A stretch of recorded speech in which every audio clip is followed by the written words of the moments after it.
Isa rin ba kayo mga binumahilig sa ice coffee na tulad ko? Kung hilig mo nga rin ng mga ganitong klaseng inumin, abay subukan mo na dito lamang sa PK Cafe. Makakapili ka nga dito ng mga iba't ibang klaseng flavors. Kaya naman pwede ka makapamili kung anong gusto mong lasa. At kung mainipin ka naman sa pag-aantay ng order, abay huwag kang mag-alala dahil malapit lang ito dito sa may I Love Pulilio. Kaya naman hindi ka mainip sa pag-aantay dahil pwede mong enjoyin itong kagandahan ng tabi ng dagat. Pwede ka dito mag-relax habang umiinom ng ice coffee mula sa PK Cafe. Habang nanonood sa mga nagpa-practice ng rowing at mag-antay sa paglubog ng araw. Ano pa nga hinihintay nyo mga boy? Subukan nyo na itong PK Cafe. Hindi na nga kayo mahihirapang hanapin ito dahil narito nga lang ito sa mismong port ng Pulilio. Kaya't ano pa nga hinihintay nyo mga boy? Pumunta na kayo dito para makapili kayo ng mga flavor na gusto nyo. Makakapagpa-picture pa kayo sa gwapo nilang tendero.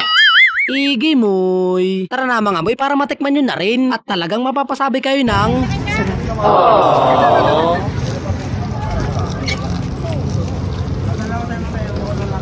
sarap nga boy.